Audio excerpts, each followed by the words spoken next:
Hare Krishna. Hello friends, how are you all doing? आप सभी लोग ठीक हो गए?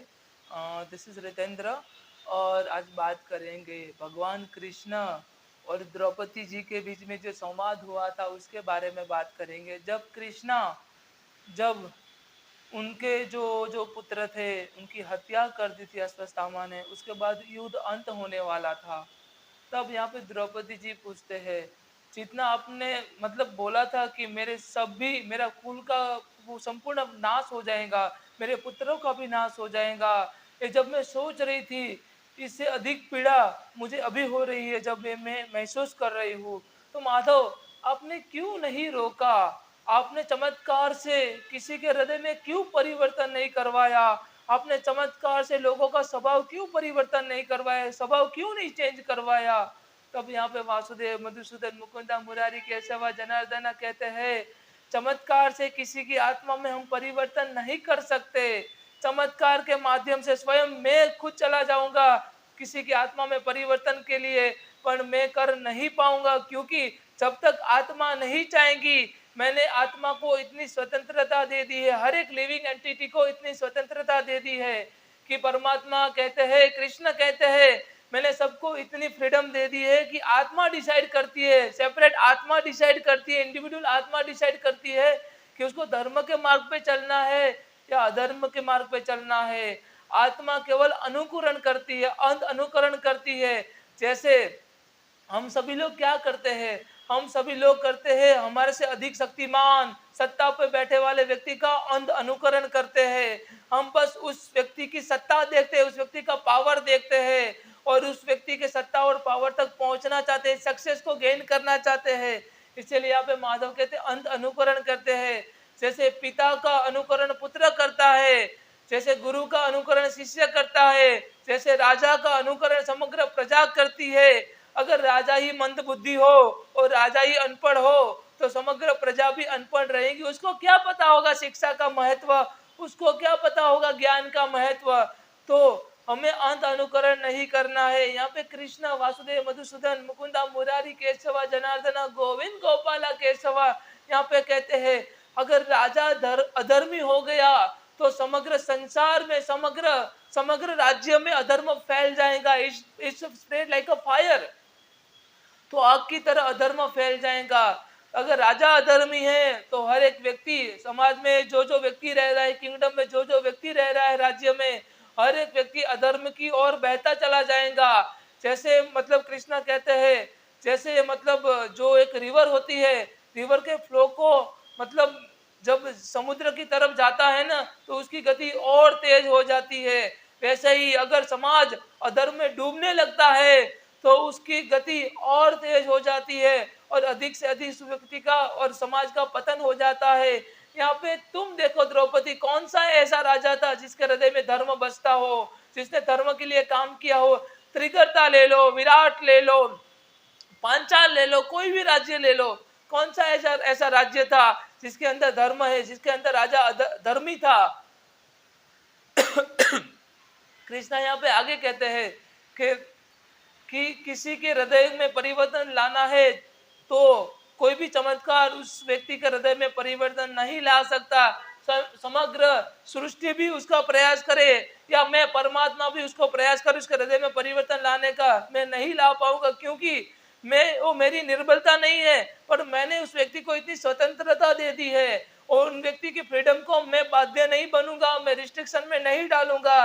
यहाँ पे कृष्ण क्या कहते हैं? कृष्ण कहते हैं जब तक सामने वाले व्यक्ति नहीं चाहेगा, उसकी आत्मा जब अपने मन से नहीं चाहेगी परिवर्तन को एक्सेप्ट करने के लिए, तो समग्र सृष्टि की कोई भी ताकत उस व्यक्ति के हृदय में परिवर्तन नहीं ला सकती। और तुम कहती हो कि तुम मतलब माधव, आपने क्यों सभी व्यक्ति के हृदय में परिवर्तन नहीं लाया, सभी व्यक्ति का बिहेवियर क्यों चेंज नहीं किया? तो वो नहीं हो सकता।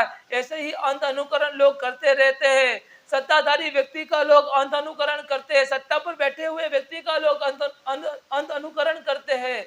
इसीलिए माधव यहाँ पे कहते हैं कि मतलब अधर्म, एक व्यक्ति भी अधर्मी होगा समाज में, जो राजा ही अधर्मी होगा तो पूरा समाज अधर्मी बन जाएगा।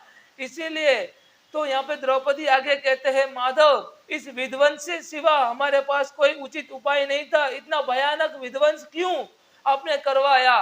तब यहाँ पे कृष्ण वासुदेव मधुसूदन मुकुंदा मुरारी केशवा जनार्दना गोविंद गोपाला कहते हैं कि सखी मुझे इसी बात का तो दुख है कि इतने लोगों का बलिदान मुझे देना पड़ा। जब तक ये समाज, ये सोसाइटी किस चीज का मूल्य नहीं चुकाता, तब तक उस व्यक्ति को उस चीज का महत्व नहीं समझ में आता है। आज ये समग्र संसार ने, भारतवर्ष ने ये धर्म के लिए मूल्य चुकाया है और ये धर्म कभी भी नाश नहीं होगा। तब द्रौपदी जी आगे कहती है कि माधव, सभी लोगों का विनाश हो गया, आपने अश्वत्थामा को श्राप दे दिया, आपने उससे मृत्यु छीन ली, तो आप मतलब हमारा क्यों नाश नहीं हुआ? मैं द्रौपदी, मेरा क्यों नाश नहीं हुआ? 5 पांडव मेरे पति, उनका नाश क्यों नहीं हुआ?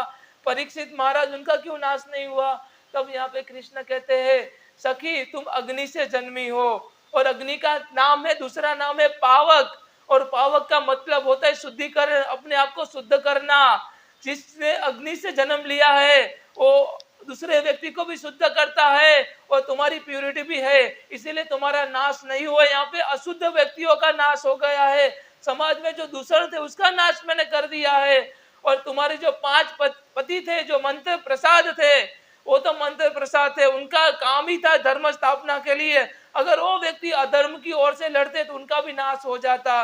इसीलिए जो जो व्यक्ति धर्म को जान लिया है, जो जो व्यक्ति धर्म के साथ जुड़ा है, उन व्यक्ति का कभी नाश नहीं होगा। मेरा भी नाश हो जाता अगर मैं दुर्योधन की ओर से युद्ध करता, मेरी नारायणी सेना को तो नाश हो गया, वो तो तुमने देखा, मेरा भी नाश हो जाता। यहाँ पे कृष्ण कहते हैं, कृष्ण इतना लोगों को प्यार करते हैं। कृष्ण यहाँ पे द्रौपदी जी को इतना अच्छे से प्यार से समझाते हैं कि द्रौपदी जी को लगता है कि नहीं, वासुदेव कृष्ण सही कह रहे हैं। बट यहाँ पे संपूर्ण विध्वंसी नव निर्माण का कारण है। यहाँ पे कृष्ण द्रौपदी जी को समझाते हैं total destruction is a main cause for the total recreation. Total destruction is a main cause for total recreation. जब तक संपूर्ण विनाश नहीं होगा तब तक संपूर्ण नव निर्माण नहीं होगा। जिस झाड़ पे, जिस पेड़ पे कड़वे पत्ते आते हो, कड़वे फल आते हो, उस झाड़ की दलिया बांधने से, उसकी डालियां बांधने से, या उस झाड़ को काटने से उस झाड़ के फल मधुर नहीं हो जाएंगे। उस झाड़ को वहीं से उखाड़ना पड़ेगा और उसकी जगह पे मधुर फल वाला वृक्ष या झाड़ रोपना पड़ेगा, उसको मतलब वहां पे उसको प्लांट करना पड़ेगा, तब जाके हम मधुर फल प्राप्त कर सकते हैं। ऐसे ही संसार में जब तक अधर्म नाश नहीं होगा तब तक धर्म के लिए हम बीज नहीं बो सकते। यहाँ पे कृष्ण क्या कहते हैं, जब तक संसार में संपूर्ण अधर्म नाश नहीं होगा तब तक संसार में धर्म के लिए हम बीज नहीं बो सकते। ये सारे संसार ने अब धर्म का मूल्य चुकाया है। तो सखी मैं तुम्हें विश्वास दिलाता हूँ, ये धर्म कभी भी नाश नहीं होगा, आने वाली पीढ़ियां याद रखेंगी।